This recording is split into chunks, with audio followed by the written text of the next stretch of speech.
ஓம் முருகா போற்றி, கந்தா போற்றி, கடம்பா போற்றி, கதிர்வேளா போற்றி, அறுபடை வீடு கொண்ட முருகப்பெருமானே போற்றி போற்றி. என் செல்லமே, நீ இழப்பதற்கு என்று ஒன்றுமே இல்லை. நீ விட்டுவிட வேண்டியதெல்லாம் என்ன தெரியுமா? சற்று குறித்து வைத்துக்கொள். படபடப்பு, கவலை, குறுகிய மனப்பான்மை, பயம் மற்றும் உறுதியற்ற மனம் ஆகியவையாகும். கடந்த காலத்தை பற்றி மீண்டும் மீண்டும் நினைத்து கொண்டு இருந்தால் கிடைப்பது ஒன்றுமே இல்லை. கடந்த காலத்தை எல்லாம் விட்டுவிடு. எதை பற்றியும் கவலைப்பட தேவையே இல்லை. வாழ்க்கையில் கடினமான நேரங்கள், இனிமையான நேரங்கள், நல்ல நேரங்கள் மற்றும் கெட்ட நேரங்கள் என அனைத்தும் வந்து கடந்து போய்கொண்டேதான் இருக்கின்றன. எதுவும் நிரந்தரமாக இருக்கிறதா? நல்ல நேரம் வரும், கெட்ட நேரம் வரும், எல்லாவற்றையும் கடந்துதானே வந்து கொண்டிருக்கிறாய்.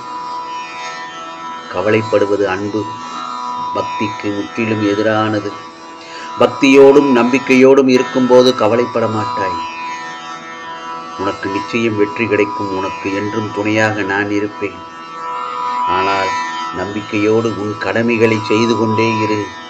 அப்பொழுதுதான் உனக்கான காரியங்கள் எல்லாம் கைகூடும். என் செல்லமே, கவலைகளும் கண்ணீரும் உனக்கு நிரந்தரம் இல்லை, சொன்னது போலதான். ஆனால் நீ நினைக்கும் இந்த முருகப்பெருமான் மட்டுமே உனக்கு என்றுமே நிரந்தரம். நீ மனம் உடைந்து போகும் அளவு உன்னை இப்பொழுது சோதனைகளை சூழ்ந்துள்ளன. நீ அவற்றையெல்லாம் துச்சமாக நினைக்க வேண்டும். உனக்கான நல்வழியை உன் கண்களுக்கு புலப்படும்படி செய்வேன். முருகா முருகா என்று என் நாமத்தை சொல்லிக்கொண்டே இரு. அந்த சமயத்தில் உனக்கு நம்பிக்கை ஒன்றுதான் துயரங்களை தீர்க்கும் நல்லதொரு மருந்து. நீ அனுபவிக்க வேண்டியதை அனுபவித்துதான் ஆக வேண்டும். பயப்படக்கூடாது. ஏனென்றால் உன்னோடு நான் இருக்கிறேனே. மனதையும் வாக்கையும் செயலையும் ஒருமுகப்படுத்தி நேர்மையாகவும் உள்ளபூர்வமாக செயல்படுத்தி இருக்க பழகிக்கொள். அவ்வாறு நீ உன் வாழ்வில் செயல்பட துவங்கினால் உன்னுடைய துக்கங்கள் அனைத்தும் ஒரு முடிவுக்கு வந்துவிடும். என் செல்லமே, அப்படி வந்துவிட்டால் துன்பங்களும் விலகி ஓடிவிடும் அல்லவா? வாழ்க்கையில் குறிக்கோளே இல்லாமல் அலைபவருக்கு மோட்சம் எந்த விதத்திலும் கிடைக்காது. குறிக்கோள்களே இல்லாத பயணம் வீண்தானே. ஒரு நிமிடமாவது மனதை கட்டுப்படுத்த முடியாதவர்களுக்கு எந்த ஒரு கண்ணுக்கும் தெரியாத சக்தியாலும் மன நிம்மதியை கொடுக்க இயலாது. தொடர்ந்து வாழ்க்கையில் தோல்வி, ஏமாற்றம் அடைந்ததால் வாழ்க்கை முடிந்துவிட்டது என்று உனக்கு யார் சொன்னது? என் செல்லமே, உனக்கு என்றும் என்றென்றும் இந்த முருகப்பெருமான் துணையாக இருக்கும் போது உன்னை சுற்றி உள்ளவர்கள் கூறும் தேவையான கருத்துக்களை மட்டும் காதில் வாங்க வேண்டும். தேவையில்லாதவற்றை இந்த காதில் வாங்கி அந்த காதில் வெளியே விட்டு மனதுக்குள் தேக்கி வைக்காதே. பற்றிலிருந்தே துக்கம் உதிக்கிறது, பற்றிலிருந்தே அச்சம் உதிக்கிறது. எனவே பற்றினை முற்றும் விடுத்து கொண்டால் உனக்கு துக்கமும் இல்லை, அச்சமும் இல்லை. கடினமான இரும்பில் உள்ள சிறு துருவை கவனிக்காமல் விட்டுவிட்டால் அது அந்த இரும்பையே அரித்து தின்றுவிடும். அதுபோலத்தான் ஒருவனிடம் தோன்றும் தீய எண்ணங்களை தடுக்காமல் வளர்த்து கொண்டால் அது அவனுடைய அழிவை நோக்கி நாளுக்கு நாள் அவனை நடத்தி சொல்லும். ஆகவே முடிந்தவரை நல்லதை நினை, நல்லதே செய். நல்லவற்றை செய்வதனால் ஏற்படும் தடங்களுக்காக நீ மனம் தடுமாறினால் அது இதைவிட பேர் இழப்பை தந்துவிடும். கவலைப்படாமல் நீ உனது காரியங்களை செய். சகல சௌபாக்கியங்களும் பெற்று சீரும் சிறப்புமாக நல்ல பெயருடன் இந்த முருகப்பெருமான் உன்னை வாழ வைப்பேன். என் செல்லமே, உனக்குள்ள பல திறமைகள் இருக்கிறது. ஆனால் அது தெரியாமல் உன்னை ஒதுக்குகிறார்கள். இந்த உலகத்தில் எவரும் எதையும் தெரிந்து கொண்டு வருவதில்லை. ஒரு சில இடத்தில் அவர்களுடைய திறமைதான் அவர்களை மாற்றுகிறது. தோற்றுப்போ, தவறில்லை. தோற்றுப்போன கவலையில் மேகமாக ஓடி வருவாய். ஜெயிக்க நினைத்தவனுக்கு முன்பாக. அதை முதலில் புரிந்து கொள். எத்தனை தடவை தோற்றாலும் வீழ்ந்து விட மாட்டாய். உன்னை நீ உணர்ந்து கொள். சாதிக்கப் போகிறாய். அதற்கான காலம் வந்துவிட்டது. அதற்கான வழிமுறைகள் காத்திருக்கிறது. எதற்கும் ஒரு அனுபவம் வேண்டாமா என்று யூகிக்க நினைப்பாய். தேவையே இல்லை. உனது திறமை மீது நம்பிக்கை வை. நீ கண்ட கனவின் மீது நம்பிக்கை வை. உனது லட்சியத்தை அடைய எத்தனை தடவைகள் தோற்றாலும், எத்தனை தடைகள் வந்தாலும், உன்னை யாராக எவ்வளவு இழிவாக பேசினாலும் தளர்ந்து மட்டும் போகக்கூடாது. எல்லாவற்றையும் அனைத்தும் நன்மைக்கே என்று பழகிக்கொள்ள வேண்டும். கீழே விழுந்தாலும் எழுந்து ஓடத் தொடங்கு. வெற்றி உனக்காக காத்திருக்கிறது.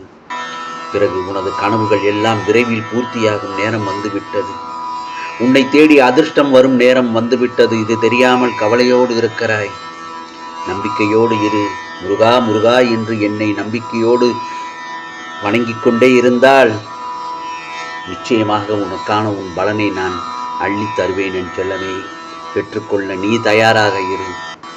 உன் வாழ்க்கையில் ஏற்படும் தீமைகள் எல்லாவற்றிற்கும் நீதான் காரணம். உன் கர்ம வினைகள் தான் காரணம். எல்லாவற்றுக்கும் நீ காரணமாக இருந்து கொண்டு மற்றவர்கள் மீது பழி சுமத்தக்கூடாது. ஏனென்றால் எதை நீ விதைக்கின்றாயோ அதையே தான் நீ அறுவடை செய்வாய். அதனால்தான் நான் அடிக்கடி கூறுகிறேன், எல்லோருக்கும் முடிந்தவரை நன்மையை செய், நல்லதை செய். நீ மிகவும் பாடுபட்டு சேர்த்த புகழும் தவமும் நிச்சயமாக அது உன் கோபத்தால் நாசமடைகிறது. எனவே முடிந்தவரை கோபத்தை மற்றவர்கள் மீது காட்டாதே.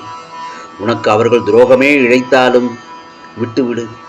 அதற்குரிய பலன்களை அவர்கள் நிச்சயம் அனுபவிப்பார்கள். வாழ்வில் நீ படும் துன்பங்களுக்கும் இன்னல்களுக்கும் மற்றொரு காரணம் சுயநலம். உன் மனதில் சுயநலம் இருக்கும் வரை துன்பத்திலிருந்து விலக முடியாது. சுயநலம் உள்ள இடத்தில் என்றும் அமைதி இருப்பதில்லை. புரிகிறதா? ஆகவே அக்கறை இல்லாமல் செய்யும் எந்த பணியும் பயனளிக்காது. எந்த வேலையும் பயனளிக்காது. அற்பமாக தோன்றும் சிறு செயலை கூட நீ ஆர்வமுடன் செய்.